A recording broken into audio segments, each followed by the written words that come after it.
Hello students, welcome to our YouTube channel Maths Moral. और आज हम इसमें डिस्कस करने जा रहे हैं 11th क्लास का जो चैप्टर है सेट्स, एनसीईआरटी सिलेबस के हिसाब से उसको। तो देखिए, इसमें हम एक्सरसाइज पढ़ने से पहले कुछ टर्म्स को जान लेते हैं, क्योंकि अगर आपने इन टर्म्स को जान लिया, इन टर्म्स को समझ लिया, तो आप एक्सरसाइज आराम से कर सकते हो। बिल्कुल इजीली आप उनको देख सकते हैं कि किस हिसाब से क्या कहना चाह रहा है क्वेश्चन में। लेकिन अगर आपने इनको समझा नहीं है ठीक से, तो फिर आप एक्सरसाइज करते समय ये अंदाजा नहीं लगा पाओगे कि एक्चुअली हमें करना क्या है, पूछा क्या गया है, समझ में बहुत कम आएगा। तो ये आपके हाथ में है कि आप इन टर्म्स को अच्छे से समझते हो या फिर पहले एक्सरसाइज में अपना ज्यादा समय खराब करते हो। अगर आपने इन टर्म्स को पहले ही अच्छे से जान लिया, समझ लिया, सेट्स क्या होते हैं, एम्प्टी सेट्स क्या होते हैं, सिंगलटन क्या होते हैं, फाइनाइट किनको कहेंगे, इनफाइनाइट किनको कहेंगे, सबसेट क्या होते हैं, प्रॉपर सेट क्या होते हैं, इम्प्रॉपर सेट क्या होते हैं, कार्डिनल नंबर क्या होते हैं सेट्स के, सेट कैसे लिखे जाते हैं, कितनी फॉर्म में लिखे जा सकते हैं, किस किस हिसाब से, यानी कि हम इस सभी चीजों को डिटेल से समझने की कोशिश करते हैं। और अगर ये बातें आपको समझ में आ जाती हैं तो आप एक्सरसाइज को आराम से कर सकते हैं। तो चलिए स्टार्ट करते हैं। जो हमारा फर्स्ट चैप्टर है जिसका नाम है सेट्स। आप कोई नया नाम नहीं है, आप काफी बार इनको अपनी जो दैनिक दिनचर्या है उनमें यूज कर लेते हैं। कि हम कई बार देखिए दुकान पे जाते हैं कहीं कुछ खरीदने के लिए, तो वहां हम कहते हैं भाई हमें एक बर्तनों का सेट दीजिए। फिर हम कहते हैं कि भाई हमें एक कोई भी, हम कहते हैं कि हमें कप है, कप गिलास वगैरह वगैरह जो भी आप खरीदना चाहते हैं, तो हम उनका सेट मांगते हैं कि हमें सेट दीजिए। फॉर एग्जांपल, आप किसी शॉप में गए और आपने वहां जाकर उससे कहा कि भाई मुझे 10 चेयर्स का एक सेट दे दीजिए। तो आपको क्या करेगा दुकानदार? 10 चेयर लेगा और आपको वो दे देगा। लेकिन अगर आपने उससे ये कह दिया कि भाई मुझे जो टॉप से टॉप, दुनिया में जो टॉप से टॉप 10 चेयर है ना, वो दीजिए मुझे।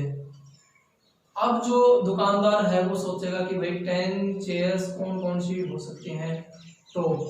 अब क्या पता उसने किस चेयर को टॉप समझ रखा हो और आपके दिमाग में पता नहीं कौन सी चेयर टॉप हो।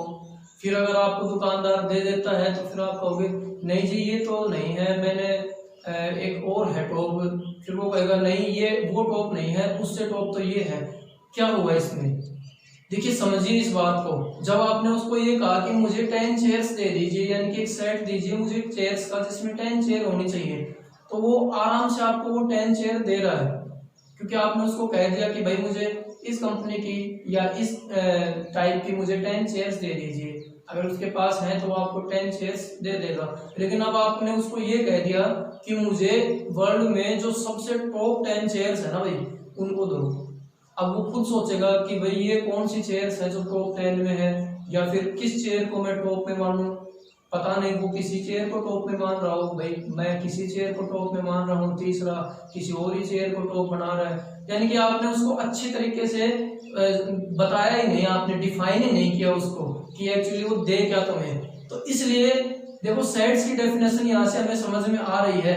अगर आपने किसी चीज को क्लियर कर दिया, यानी कि आपने उसको अच्छी तरीके से डिफाइन कर दिया कि उसको समझने में कोई परेशानी नहीं है। आपने उसको कहा मुझे 10 चेयर्स दीजिए और उसने आपको 10 चेयर्स दे दी है, ये लो, आपने बिल्कुल अच्छे से डिफाइन कर दिया, उसने आपको तुरंत वो दे दी है। लेकिन अब आपने उसको इस हिसाब से पूछा कि भाई मुझे तो ऐसी चेयर्स चाहिए जो दुनिया में सबसे टॉप हो।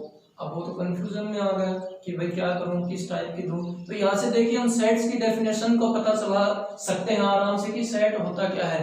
तो सेट क्या होगा यहाँ से, जब हम उस किसी चीज को अच्छी तरीके से डिफाइन कर दें किसी के सामने, या वो डिफाइन होनी चाहिए वो चीज। जैसे एक वेल डिफाइंड कलेक्शन ले लेते हैं किसी चीज का, जैसे आपने 10 चेयर्स का एक सेट लिया तो आपने वेल डिफाइन कर दिया कि मुझे 10 चेयर्स चाहिए। लेकिन आपने उसमें वेल डिफाइन नहीं किया, अच्छी तरीके से डिफाइन नहीं किया। उसमें तो आपने पता नहीं कैसी बात कर दी कि भाई मुझे तो सबसे जो दुनिया में टॉप 10 चेयर्स है वो चाहिए। तो अभी देखो ये तो पर्सन टू पर्सन वेरी करेगी बात। मैं पता नहीं किस चीज को टॉप मानता हूँ। जैसे सपोज करिए आप किसी फिल्म हीरो को आप खुद उसको लाइक करते हैं और उसको टॉप 10 में मानते हैं, लेकिन ये जरूरी थोड़ी ना कि मैं भी उसको टॉप 10 में मानूं। पता नहीं मेरी पसंद कुछ और हो, मैं किसी दूसरे हीरो को मानता हूँ, या फिर तीसरा है तो वो कहे कि भाई ये दोनों इतने नहीं हैं, वो उनमें कमियां बता दे, और फिर कह दे कि जो मैं जानता हूँ कोई तीसरा ही टॉप है। तो इस हिसाब से ये कोई वेल डिफाइन नहीं हुआ, ये अपनी अपनी राय हो गई, अपने अपनी पसंद के हिसाब से हो गई। तो जो वेल डिफाइन हो जाए उसको हम क्या कहेंगे, सेट कहेंगे। तो देखिए इसकी डेफिनेशन को कैसे जान सकते हैं हम कि सेट्स क्या होता है। सेट्स क्या होता है तो हम लिख देंगे क्या कि ए वेल डिफाइंड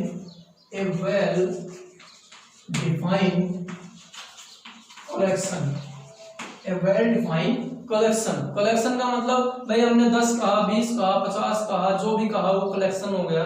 कई चीजें हैं उनका कलेक्ट कर दिया हमने एक जगह, कलेक्शन हो गया। क्या है वो, कई चीजें यानी कि ऑब्जेक्ट्स का। तो क्या कहेंगे, a well defined collection of objects. A well defined collection of objects. कुछ ऑब्जेक्ट्स हैं हमारे पास, उनको हम अच्छी तरीके से उनसे परिचित हैं, हमें कोई संशय नहीं है कि इसमें क्या करना है, हमें पता है ये 5 है, ये 10 है, इसमें 15 है, इसमें 20 है। हम उनको वेल डिफाइंड कलेक्शन कहते हैं। जैसे अगर मैं ये कहूँ आपको कि बताओ दुनिया में टॉप 10 राइटर कौन है। अब भाई राइटर है, सबकी अपनी अपनी पसंद है, मैं किसको मानता हूँ, वो किसको मानता है। लेकिन अगर मैं आपसे ये कहूँ कि मुझे ये बताओ कि 5 तक, 1 से 5 तक, भाई 1 2 3 4 5 ये नेचुरल नंबर कितने हैं, तो आप कहोगे 1 2 3 4 5 नेचुरल नंबर है। दूसरे से पूछ लोगे वो भी कहेगा 5 नेचुरल नंबर है। ठीक है, मैं कहूंगा क्या 0 नेचुरल नंबर है, तो आप भी ये कहोगे कि 0 नेचुरल नंबर नहीं है, मैं भी यही कहूंगा कि 0 नेचुरल नंबर नहीं है। तीसरे से पूछेंगे वो भी ये कहेगा कि 0 नेचुरल, यानी कि वेल डिफाइन हो रहा है। देखो हर पर्सन से, किसी से आप पूछ सकते हैं, हर व्यक्ति यही कह रहा है, एक ही जवाब दे रहा है कि भाई 0 नेचुरल नंबर नहीं है। लेकिन अगर वो पर्सन टू पर्सन वेरी कर जाए, यानी कि मेरी सोच कुछ और है, उसकी सोच कुछ और है, वो कुछ और कहना चाहता है, ठीक है, तो इस टाइप से वो सेट नहीं होगा। सेट कौन सा होगा, जो पर्सन चेंज हो लेकिन आंसर चेंज ना हो। यानी कि पर्सन का मतलब मैं यहाँ व्यक्ति से कह रहा हूं कि व्यक्ति, जैसे मान लो मैं कुछ और कह रहा हूँ, वो कुछ और कह रहा है, इसका मतलब पर्सन टू पर्सन चेंज हो रहा है वो। ठीक है, तो चाहे पर्सन कितने भी हो, लोग कितने भी हो, लोग चाहे कुछ भी कहे, लेकिन उनका आंसर एक ही होना चाहिए। किसी से भी पूछो वो एक जवाब दे, उसको तो हम कहेंगे वेल डिफाइंड। ठीक है, समझ में आई बात। आप इसको ध्यान से समझें, क्योंकि जो सेट्स एक्सरसाइज है वो पूरी की पूरी इस पे डिपेंड करती है कि आपने क्या समझा है, और आगे भी इनकी जरूरत पड़ने वाली है। तो इस चीज को आप ध्यान में रखें। उसके बाद में देखिए, हमने सेट को डिफाइन कर दिया, हमें पता चल गया कि एक वेल डिफाइंड कलेक्शन है जिसको हम अच्छी तरीके से डिफाइन कर सकते हैं, कोई उसमें डाउट ना हो, वो सेट्स हो जाएगा हमारा ऑब्जेक्ट्स का। लेकिन अगर उसमें हमें कोई डाउट है, वो एक व्यक्ति से दूसरे व्यक्ति में चेंज हो रहा है, उसकी राय कुछ और है, उसकी राय कुछ और है, तो ऐसी कंडीशन में हम उसको सेट नहीं कहेंगे। तो चलिए देखिए, एम्प्टी सेट की बात कर लेते हैं हम। अब मैंने कहा कि सेट में क्या होना चाहिए, ऑब्जेक्ट्स का कलेक्शन होता है हमारे पास, एक वेल डिफाइंड कलेक्शन होता है ऑब्जेक्ट का।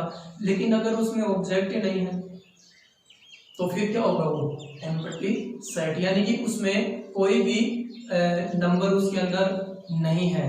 यानी कि हम देखो किस हिसाब से समझेंगे, एम्प्टी सेट को समझने से पहले हम इनकी नोटेशन को समझ लेते हैं कि सेट की नोटेशन क्या होती है, ये कैसे लिखे जाते हैं, और किस प्रकार से हम इनको अरेंज कर लेते हैं। तो देखिए सेट, सबसे पहले जो कैपिटल लेटर्स हैं हमारे ए बी सी, ठीक है, जैसे मान लो मैंने कैपिटल कुछ लेटर ले लिए, ए ले लिया, बी ले लिया, सी ले लिया, डी ले लिया, ओ ले लिया, यू ले लिया।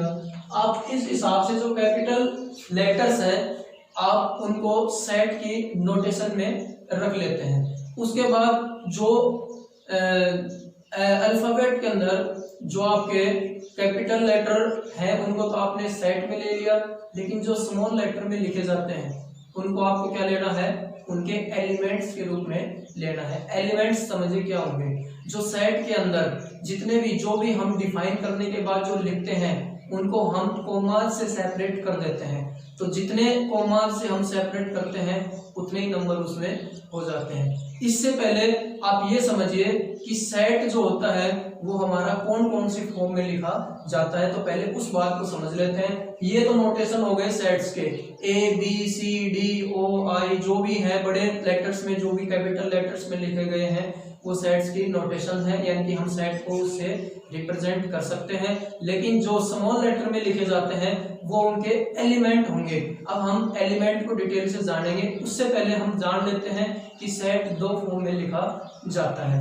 फर्स्ट रोस्टर फॉर्म है, सबसे पहले वो हम डिफाइन कर लेते हैं रोस्टर फॉर्म, यानी कि रोस्टर फॉर्म या फिर हम इसको टेबुलर फॉर्म भी कहते हैं, टेबुलर फॉर्म। देखिए रोस्टर फॉर्म या टेबुलर फॉर्म क्या होती है। रोस्टर फॉर्म में हम क्या करते हैं, किसी सेट पे एलिमेंट्स को कोमा से सेपरेट कर देते हैं, और जो सेट की जो नोटेशन होती है, सेट को किस में लिखा जाता है, इस टाइप के जो ब्रैकेट में हम इसको लिखते हैं। ठीक है, किसी सेट का हम उसको सेट तभी कहेंगे जब उनके एलिमेंट्स को हम इस टाइप के ब्रैकेट के अंदर लिखें। ठीक है, तो रोस्टर फॉर्म में कैसे लिखेंगे, देखिए अगर मैंने एक सेट ए लेना है और मैं ये कहूं कि आप इसमें एलिमेंट्स ले लीजिए 1 to 6, तो मैं देखिए 1 से स्टार्ट कर देता हूं, 1 2 3 4 5 6, मैंने ये एलिमेंट्स लिए। आप देखिए रोस्टर फॉर्म में कैसे लिखेंगे इनको, इन एलिमेंट्स को मैं जो कोमा होते हैं उनसे सेपरेट कर देता हूं, कोमास से मैंने इनको सेपरेट कर दिया, और दूसरी कंडीशन मैंने इनको ब्रैकेट में, देखो ये इंपॉर्टेंट है, आप सेट को नोटेशन देने के लिए देखिए ये जरूरी है कि आप इस टाइप के ब्रैकेट में उनके एलिमेंट्स को लिखें। ये है number of element in A set, यानी कि इस सेट में कितने नंबर हैं एलिमेंट्स के, तो 1 2 3 4 5 6, यानी कि 6 एलिमेंट्स हैं इस सेट के अंदर। तो रोस्टर फॉर्म आप समझ रहे हैं, रोस्टर फॉर्म कैसी होती है, जिनमें हम नंबर्स को लिस्टेड करते हैं, ऑब्जेक्ट्स को लिस्टेड करते हैं, कैसे, उनको कोमा से सेपरेट करके, और इस टाइप के जो ब्रैकेट है उनके अंदर उनको क्लोज करके। क्लियर है, अच्छे से समझ लो, रोस्टर फॉर्म इंपॉर्टेंट फॉर्म है।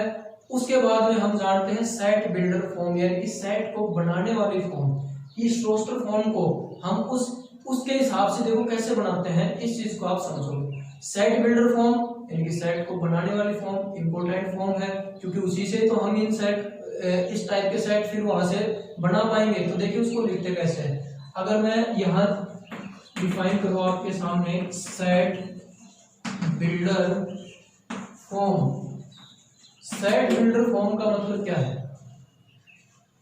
अगर एक्चुअली मीनिंग निकाले इसका तब तो आप समझ रहे हैं ठीक से कि सेट बिल्डर फॉर्म यानी कि सेट को बनाने वाली फॉर्म।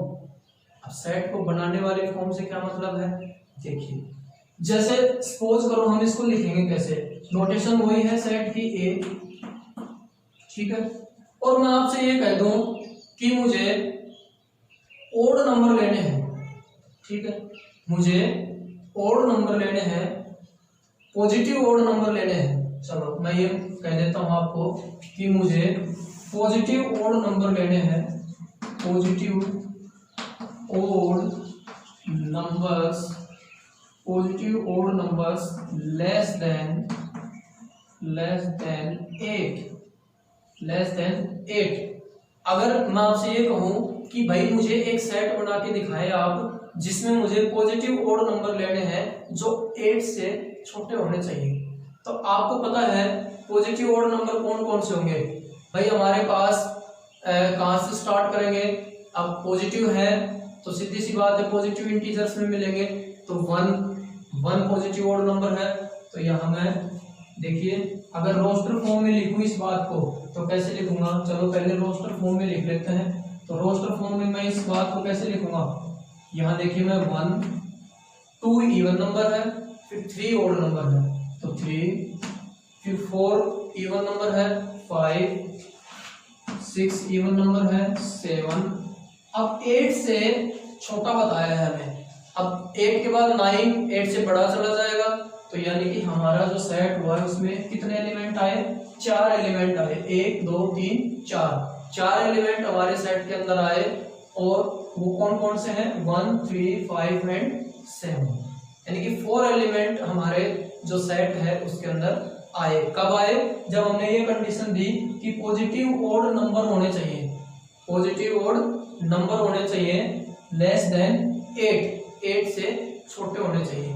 अब देखिए ये है सेट बिल्डर फॉर्म, सेट को बना कौन रहा है, देखो ये बात ही तो हमें पता चल रहा है, इस बात की वजह से हमें पता चल रहा है कि ये नंबर आएंगे इसमें। तो सेट बिल्डर फॉर्म में अब इसमें ऐसे एक्स है, यानी कि इन देखो मुझे नहीं पता है कि कौन कौन से नंबर आएंगे, तो हमने कंसीडर कर लिया कि वो एक्स नंबर आएगा। लेट हमने मान लिया कि वो एक्स नंबर है जो इस सेट में आएंगे। तो एक्स टाइप के कौन कौन से नंबर आएंगे, देखिए पॉजिटिव ओड नंबर्स है लेस देन 8 है। अब लेस देन 8 में तो हमने ये कह दिया कि चलो इसके अंदर x सच दैट x इस टाइप का आएगा, यानी कि x कोई नंबर आएगा। फिर हमने देखो ये एक डबल डॉट लगाए हैं ऊपर नीचे, सच दैट x किस टाइप का आएगा कि x इज क्या होना चाहिए, positive odd number, x is positive odd number, positive odd number less than 8। समझो इस बात को, यह है सेट बिल्डर फॉर्म। कैसे, देखो जो हमारी लैंग्वेज है उसी के आधार पे हमने जाना कि यहाँ 1 3 5 7 आएंगे, क्योंकि मैंने आपसे कहा कि भाई ऐसा नंबर बताओ मुझे एक सेट में कौन कौन से नंबर आएंगे जो ओड नंबर है, पॉजिटिव है और 8 से छोटे हैं। तो ये मैंने जो आपको डिफाइन किया है, जो आपसे मैंने क्वेश्चन किया है, ये सेट बिल्डर फॉर्म में है। फिर हमने जो ये लिखा, ये हमने किस में लिख दिया, रोस्टर फॉर्म या टेबुलर फॉर्म में लिख दिया। मैंने आपको बता दिया रोस्टर फॉर्म में हम ये जो हमारा ब्रैकेट है इसके अंदर सेट को लिखते हैं और हर एलिमेंट को कॉमा से उनको सेपरेट कर देते हैं। इसी तरह से जो हमारी सेट बिल्डर फॉर्म है ब्रैकेट वही रहेगा। क्यों, क्योंकि ये नोटेशन सेट को दर्शाता है। सेट जो हम है वो इसी हिसाब से इसी ब्रैकेट के अंदर लिख सकते हैं। क्लियर है, इस बात को ध्यान रखना है। उसके बाद में हम देखो इस टाइप से सेट बिल्डर फॉर्म में लिखते हैं किसी सेट को किस हिसाब से कि x such that x is positive odd number less than 8। अगर मैं यहाँ कहता कि इवन नंबर, तो फिर क्या कर देते हम कि x such that x is positive even number less than 8। और तब कौन कौन से हो जाते हैं इवन नंबर, पॉजिटिव। देखिए पॉजिटिव नंबर के अंदर अगर जो हमारा 0 है वो ना तो पॉजिटिव इंटीजर में लिया जाता, ना ही वो नेगेटिव इंटीजर में लिया जाता। आप पीछे पढ़ चुके होंगे 10th क्लास में, उससे पीछे भी इनका जो हमारे पास डिस्कशन है वो चलता रहा है कि 0 ना तो पॉजिटिव, यानी neither positive integer nor negative integer but it is an integer. Clear है, तो आपको इन चीजों को एक बार थोड़ा सा ध्यान में रखना है कि भाई ये ओड नंबर क्या है, इवन नंबर क्या है, पॉजिटिव क्या है, नेगेटिव क्या है, इंटीजर्स क्या है। Integer is the most important topic. देखिए इंटीजर्स को जानना जरूरी है और वो आप जानते होंगे कि जो नेचुरल नंबर्स होते हैं वो ही हमारे एक प्रकार से पॉजिटिव इंटीजर होते हैं। और अगर नेचुरल नंबर्स का हम साइन नेगेटिव कर देते हैं तो वो हमारे नेगेटिव इंटीजर्स हो जाते हैं। लेकिन जो 0 है हमारा वो इंटीजर तो है, लेकिन हम ना तो उसको पॉजिटिव में गिनते हैं और ना ही हम उसको नेगेटिव में गिनते हैं। तो जब आपसे इस हिसाब से क्वेश्चन पूछा जाए तो आप उनका सावधानी से जवाब दीजिएगा। तो सबसे पहले हमने क्या सीखा, सेट्स क्या होते हैं आप अच्छे से समझ गए हैं। उसके बाद में सेट्स को हम किन किन फॉर्म में लिख सकते हैं, रोस्टर फॉर्म में लिख सकते हैं, टेबुलर फॉर्म में लिख सकते हैं, या फिर हम इसको सेट बिल्डर फॉर्म में लिख सकते हैं। रोस्टर और टेबुलर फॉर्म एक ही बात है, आप इसको रोस्टर भी कह सकते हैं, टेबुलर भी कह सकते हैं, लेकिन इसको आप कहेंगे सेट बिल्डर फॉर्म। अब हम जान लेते हैं कि एम्प्टी सेट कौन सा होगा। क्यों, क्योंकि अब हमें सेट की नोटेशन के बारे में पता चल गया है। तो एम्प्टी सेट वो होगा जिसमें कोई भी एलिमेंट ना हो। भाई जिसमें कोई एलिमेंट है ही नहीं, सीधी सी बात है वो एम्प्टी सेट है। लेकिन ये बात जानना इतनी जरूरी नहीं है, हमें एम्प्टी सेट को नोटेशन कैसे देना है वो जानना जरूरी है। तो एम्प्टी सेट हम कब कह सकते हैं, तो देखिए यहाँ मैं आपको समझाने के लिए लिख देता हूँ कि जो एम्प्टी सेट है उसको मैं फाई से लिखता हूँ। अगर मैंने फाई लिख दिया इसका मतलब वो सेट क्या है, एम्प्टी सेट है। या फिर मैं उसको ये भी लिख दूं कि इसमें कोई भी नंबर नहीं है, कोई भी एलिमेंट नहीं है। ये भी एम्प्टी सेट का दर्शा रहा है हमारे पास, और ये भी एम्प्टी सेट को लोकेशन दे रहा है, ठीक है।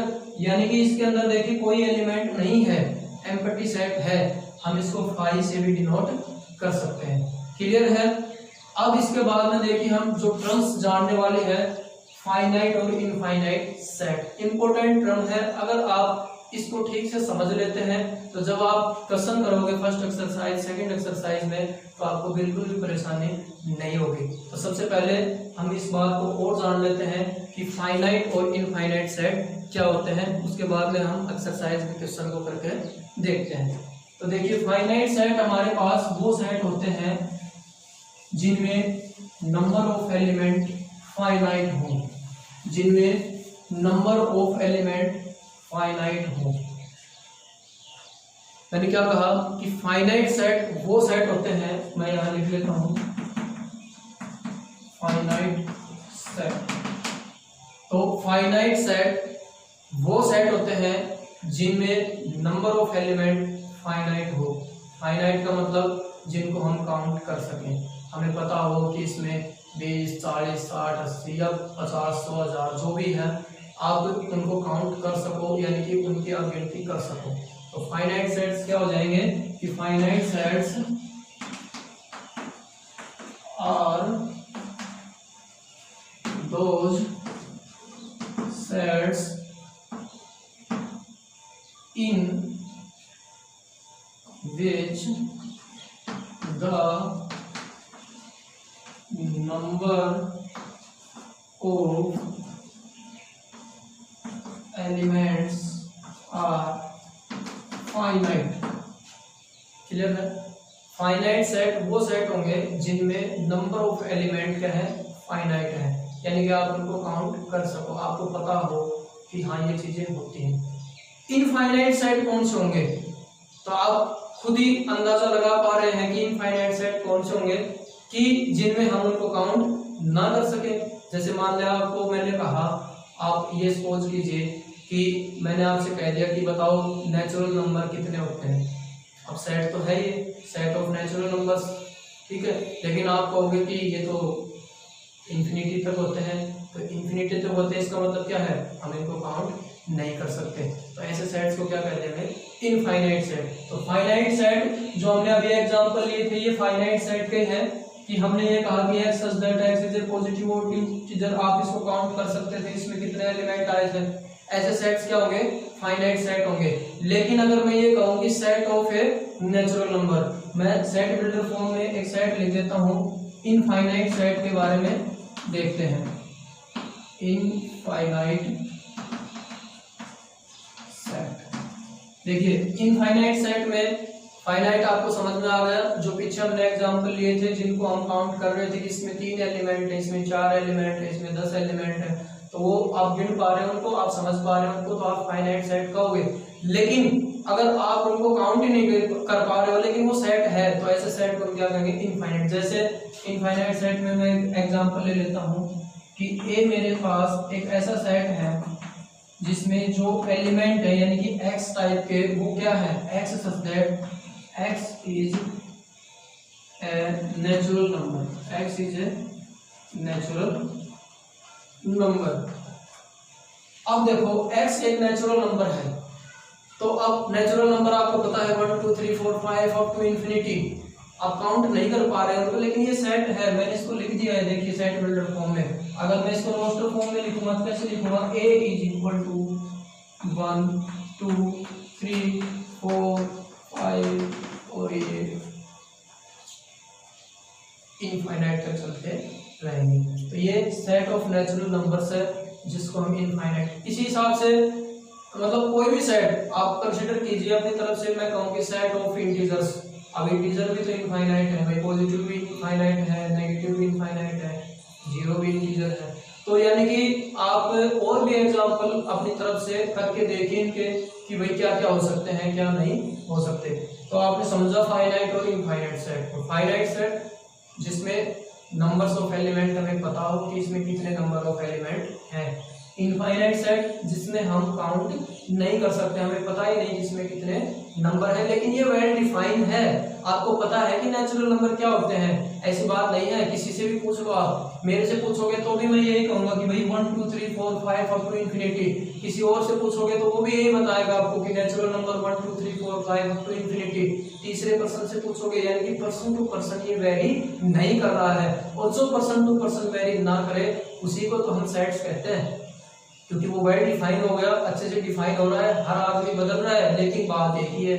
ठीक है ना, समझ पा रहे होंगे आप, मुझे पता है आप धीरे धीरे समझने लग रहे हैं, और ये जरूरी भी है। अगर आपको ये बातें समझ में आ गई तो आप देखना, जब मैं क्वेश्चन यहाँ पे लिखूंगा तो आप तुरंत अपने आप ही बताते रहोगे कि इस क्वेश्चन में ये सेट होगा या नहीं होगा।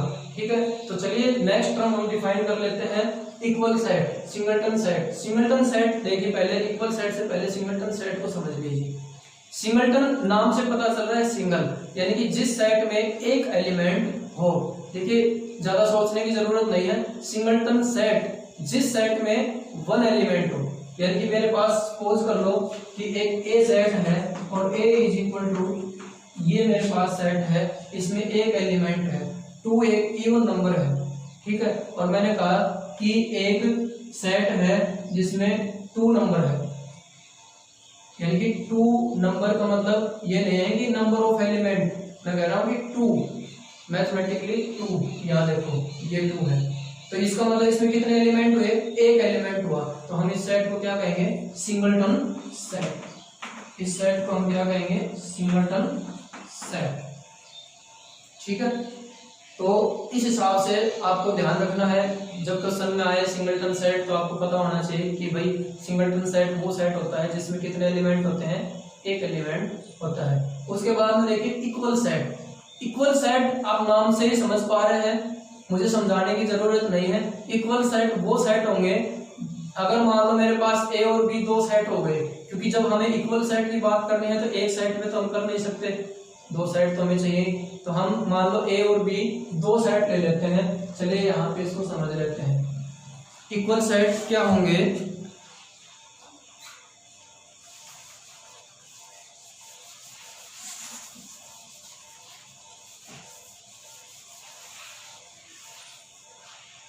देखिए equal set, let A and B are 2 sets. हमने कंसीडर कर लिया कि ए और बी हमारे पास 2 सेट हैं, तो अगर दोनों सेट में जो एलिमेंट है वो सेम हो, एग्जांपल से देखते हैं, मान लो मेरे पास ए सेट है, let A is equal to 2 3, B is equal to 3 2। Every element of A is an element of B. ध्यान से समझे, every element of A is an element of B and every element of B is an element of ए।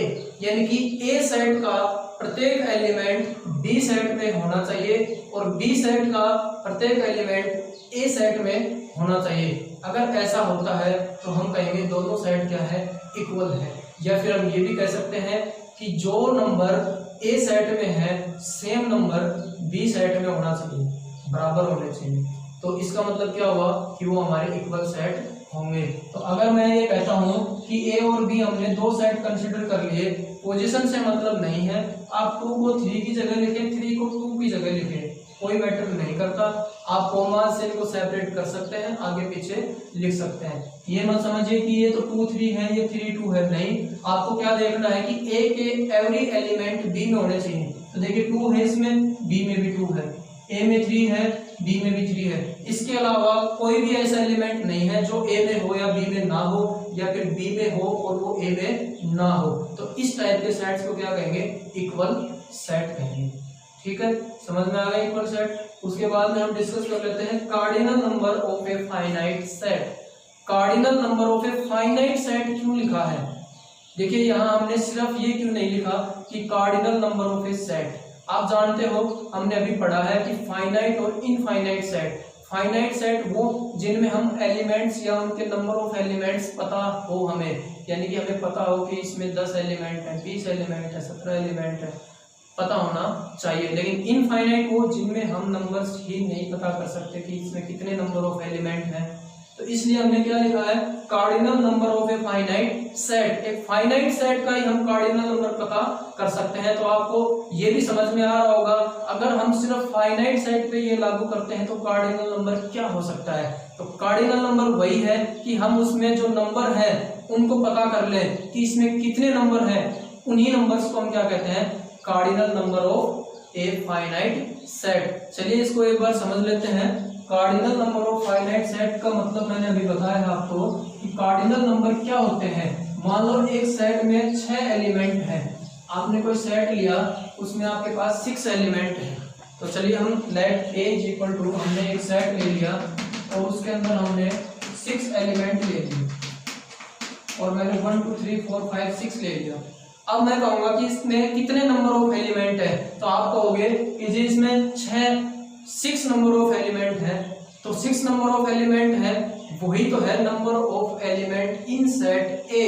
तो मैं cardinal number को क्या लिख सकता हूं, number of elements, number of elements in A set, in A set. Cardinal number को मैं क्या लिख सकता हूं, number of elements, number of elements in A set.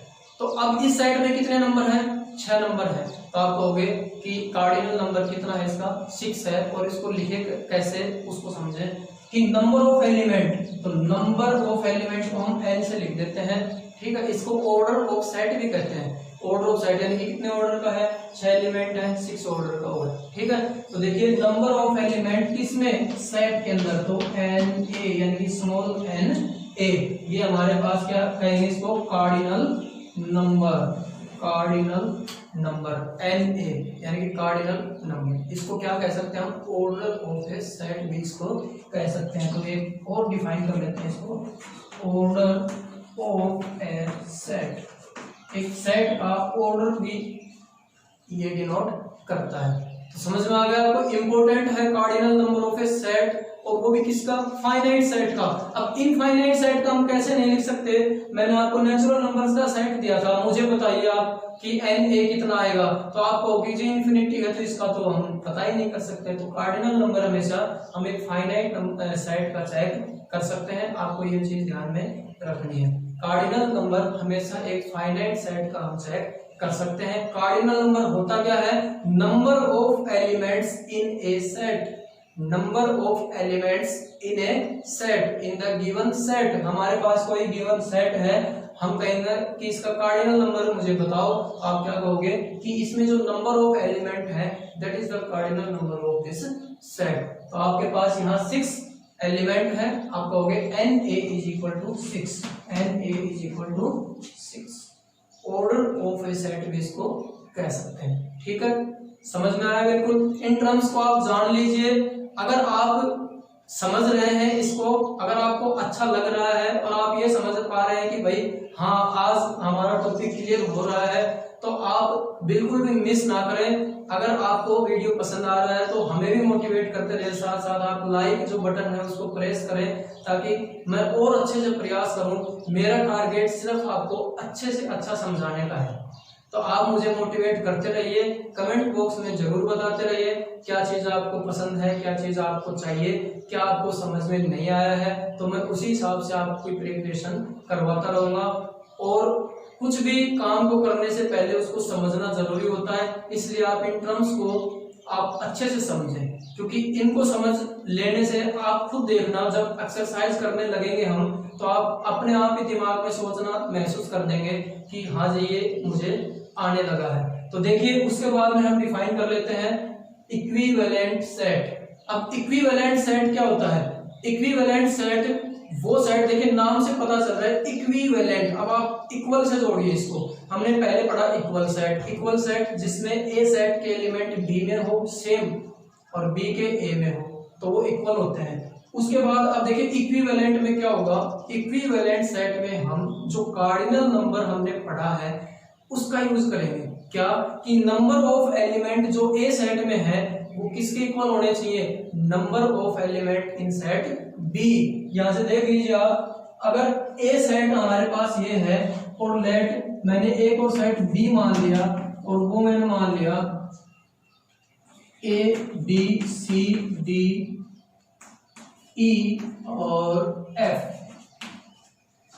देखिए अब मुझे आप बताइए कि बी सेट का कार्डिनल नंबर यानी कि number of elements B set में कितने हैं? तो आप कहोगे कि जी बी सेट में हमारे पास यानी कि ऑर्डर ऑफ बी सेट कितना है? 6 ही है। कार्डिनल नंबर कह लीजिए, नंबर ऑफ एलिमेंट कह लीजिए, ऑर्डर ऑफ द सेट कह लीजिए, ठीक है। तो यहाँ ऑर्डर ऑफ द सेट या number of elements in set B is equal to 6, number of set elements in set A is equal to 6, both are same. What is same? Number of elements are same. ना कि इसमें elements बराबर हैं, element same नहीं है। देखिए इसमें A E I O U, A B C D E F इस टाइप से लिया हमने, A B C D E F. और इसमें क्या है? 1 2 3 4 5 6। अब ये तो बहुत आर क्या है, ये अलग अलग है ना भाई, बहुत आर डिफरेंट। लेकिन हमने अभी क्या कहा है कि नंबर ऑफ एलिमेंट सेम होने चाहिए। इक्वल सेट के लिए एलिमेंट सेम होने चाहिए। देखिए इनमें डिफरेंस समझिए। इक्वल सेट के लिए एलिमेंट्स सेम होने चाहिए, यानी कि उसमें 2 है तो इसमें भी 2 होना चाहिए, उसमें 3 है तो इसमें भी 3 होना चाहिए, उसमें 4 है तो इसमें भी 4 होना चाहिए। यानी कि इस एक सेट से दूसरे सेट में, दूसरे सेट से पहले सेट में नंबर ऑफ एलिमेंट जो एलिमेंट्स हैं वो सेम होने चाहिए। लेकिन अगर इनमें नंबर ऑफ एलिमेंट भी सेम हो तो फिर वो कौन सा सेट हो जाएगा? इक्विवेलेंट सेट हो जाएगा। इक्विवेलेंट सेट में क्या होना चाहिए? चाहे नंबर्स जो एलिमेंट्स हैं वो चाहे बराबर ना हो, अलग अलग हो सकते हैं, लेकिन नंबर ऑफ एलिमेंट बराबर होने चाहिए। देखिए हमें साफ दिख रहा है यहाँ पे, इसमें बी में क्या है? A B C D E F. इसमें क्या है? ए में 1 2 3 4 5 6, both are different elements in both sets are different, but the number of elements in both sets are same. That is n b is equal to 6 and also n a is equal to 6. That types of sets are said to be equivalent set. मुझे लग रहा है कि ये बातें आपको समझ में आई है। तो हम एक बार एक्सरसाइज का क्वेश्चन देख लेते हैं और आपसे ही सोल्व करवाते हैं। आप अपना मैथ जो है 11th क्लास का उसको अपने सामने रखें, कॉपी पेन हाथ में रखें और अब हम जो एक क्वेश्चन करते हैं इस क्वेश्चन को ध्यान से समझें पहले तो, और उसके बाद में आपसे मैं आंसर मांगूंगा। आप तुरंत अपने मन ही मन में आंसर उसका कीजिए कि हाँ इसका आंसर ये होगा, इसका आंसर ये होगा, और फिर मैच कीजिए क्या मैं बता रहा हूँ आप भी उसी तरीके से सोच रहे थे, आप भी उसी तरीके से सीख रहे थे। अगर आप सही समझ रहे थे इसका मतलब आपको ये कंसेप्ट समझ में आया है। इक्विवेलेंट सेट के बाद में सबसेट और प्रॉपर सबसेट, इसको हम पहले ये क्वेश्चन पढ़ लेते हैं इस सेट के बेस पे, उसके बाद हम समझेंगे कि सबसेट और प्रॉपर सबसेट क्या होता है। ठीक है, तो देखिए यहाँ पे अब हम डिस्कस कर लेते हैं एक्सरसाइज जो आपकी 1.1 है उसका फर्स्ट क्वेश्चन। इंपोर्टेंट है, ये चीज समझ में आई, बिल्कुल आसान है, आप मुझसे पहले जवाब दे सकते हैं। तो चलिए देखते हैं इस क्वेश्चन को। देखें तो क्वेश्चन नंबर फर्स्ट का जो फर्स्ट पार्ट है वो कह रहा है the collection of all the months of a year beginning with the letter J. ठीक है, तो इसको आपको बताना है कि which are of the following sets, यानी कि आप जस्टिफाई करें इसको कि ये सेट है या नहीं है। तो यहाँ हम देखते हैं इसको, ये वेल डिफाइंड कलेक्शन है या नहीं है। तो आप बताइए मुझे, सोचें और फटाफट कॉपी में बनाए इसका सेट कि सेट क्या बनेगा इसका। तो मैं इधर बनाता हूँ और उससे मैच करवाइए आपका। तो देखिए, विच आर कह रहा है कि of the following are sets. First है the collection of all the months of a year beginning with the letter J. अब इसने कह दिया कि जे से स्टार्ट होने वाले कौन कौन से मंथ्स के नेम आते हैं। देखिए, the collection of all the months, सभी जो मंथ्स हैं उनका हमें कलेक्शन का सेट बनाना है। ऑफ ए ईयर, एक साल में जो मंथ हैं उनके, बिगिनिंग विद द लेटर जे, जिनका जे से स्टार्ट होता है नाम। तो देखिए, मुझे यहाँ लेट हमने डिनोट कर लिया ए से और एक सेट बनाना है। तो देखिए, जनवरी, जनवरी जे से स्टार्ट होता है तो हमारा आ गया है। उसके बाद में फरवरी नहीं होता, मार्च, अप्रैल, मई, जून, तो जून जे से स्टार्ट होता है, जून को लिख लेंगे। फिर जुलाई, जुलाई जे से होता है। अगस्त, सितंबर, अक्टूबर, नवंबर, दिसंबर, यानी कि ये हमारे पास थे सेट बन गए। ठीक है, जस्टिफाई योर आंसर, हमने जस्टिफाई इसको कर दिया। सबसे पहले तो हमें पता चला कि कलेक्शन है मंथ्स, एक साल में कितने मंथ हैं। तो ये सिंपल सी बात है, आप काउंट कर सकते हो। फाइनाइट सेट है, फाइनाइट सेट है ये बिल्कुल, और आप इसका सेट बना दिया और बना सकते हो, और आपने जो बनाया है उससे मैच करवाइए, चेक कर लो। उसके बाद देखो अगला, the collection of 10 most talented writers of India. India के जो 10 मोस्ट टैलेंटेड राइटर हैं उनका कलेक्शन। तो अभी मैंने क्या बताया था, आपकी नजर में पता नहीं कौन राइटर मोस्ट टैलेंटेड है, मैं पता नहीं किसी और को टैलेंटेड मानता हूँ, सब यानी कि पर्सन टू पर्सन वेरी हो रहा है। और अगर पर्सन टू पर्सन वेरी होता है इसका मतलब वो सेट नहीं है। तो ये क्या है, second, the collection of 10 most talented writer of India, ये सेट नहीं है। ठीक है, थर्ड देखिए, a team of 11 best cricket batsman of the world, यानी कि a team of 11 best cricket batsman of the world. अब संसार में हमें 11 जो बेस्ट बैट्समैन हैं वो बताने हैं। तो ये भी वही बात हो गई, मैं कहूंगा मेरा वो मुझे वो बेस्ट लगता है, फिर आप कहोगे नहीं वो इसलिए बेस्ट नहीं है, मुझे तो ये बेस्ट लगता है। फिर तीसरा और यानी कि पर्सन टू पर्सन ये भी वेरी करेगा। ये कोई वेल डिफाइंड कलेक्शन नहीं है, सबकी अपनी अपनी पसंद है, किसी को कोई अच्छा लगता है, किसी को कोई अच्छा लगता है। तो क्या कह सकते हैं, 11 प्लेयर्स के जो बेस्ट प्लेयर है सब के अपने अलग अलग हो सकते हैं, कोई फिक्स नहीं है, इसलिए ये भी क्या है, सेट नहीं होगा। ठीक है, उसके बाद फोर्थ देखो, the collection of all boys in your class. The collection of all boys in your class, आपकी क्लास में जितने भी लड़के हैं उनका कलेक्शन। तो बताइए, आप सोच रहे होंगे ना, हाँ बिल्कुल सही सोच रहे हैं आप कि क्लास में बॉयज हैं, गिने जा सकते हैं आराम से। मेरी क्लास में 44 स्टूडेंट हैं, जिनमें से 23 बॉयज हैं, इतनी गर्ल्स हैं, इतने बॉयज हैं, यानी कि ये सब चीज काउंटेबल है, आप काउंट कर सकते हो इनको। तो ये क्या हो जाएगा, सेट हो जाएगा। कौन सा, कि the collection of all boys in your class. दुनिया की कोई भी क्लास ऐसी नहीं है जिसमें आप बॉयज को काउंट नहीं कर सकते, तो आप उनको काउंट कर सकते हैं। तो काउंट कर सकते हो आप उनको, आप उनका एक सेट बना सकते हो। जैसे मेरी क्लास में सपोज करो 43 स्टूडेंट हैं और 43 स्टूडेंट्स में से 26 बॉयज हैं, तो आप 26 बॉयज का एक कलेक्शन ले सकते हैं। वेल डिफाइन हो रहा है, इसका मतलब क्या है, ये सेट है। उसके बाद फिफ्थ देखिए, the collection of all natural number. अगर इतना ही पूछा जाता कि the collection of all natural number, तो ये इनफाइनाइट सेट होता, लेकिन सेट होता फिर भी। लेकिन अभी देखो इसमें क्या है, the collection of all natural numbers less then 100, यानी कि 100 से कम नेचुरल नंबर का कलेक्शन आप गिन सकते हो, 1 2 3 अप टू 99।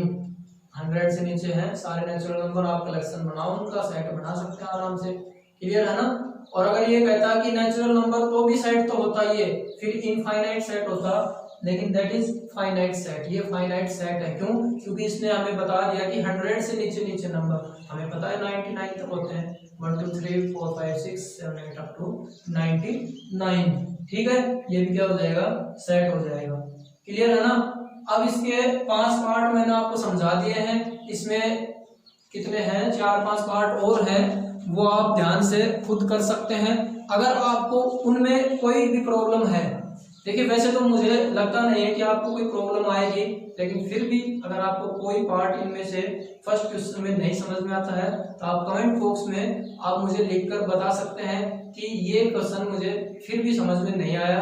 मैं अलग से वीडियो बनाऊंगा और आपको फिर से वो क्वेश्चन समझा दूंगा। ठीक है, अब इस एक्सरसाइज में आप फर्स्ट क्वेश्चन तक बढ़िया से प्रैक्टिस करें। जितने भी मैंने आपको टर्म बताई हैं उन टर्म्स को समझें। सबसेट और प्रॉपर सबसेट ये हम नेक्स्ट चैप्टर के लिए नेक्स्ट वीडियो में कंप्लीटली डिस्कस करेंगे।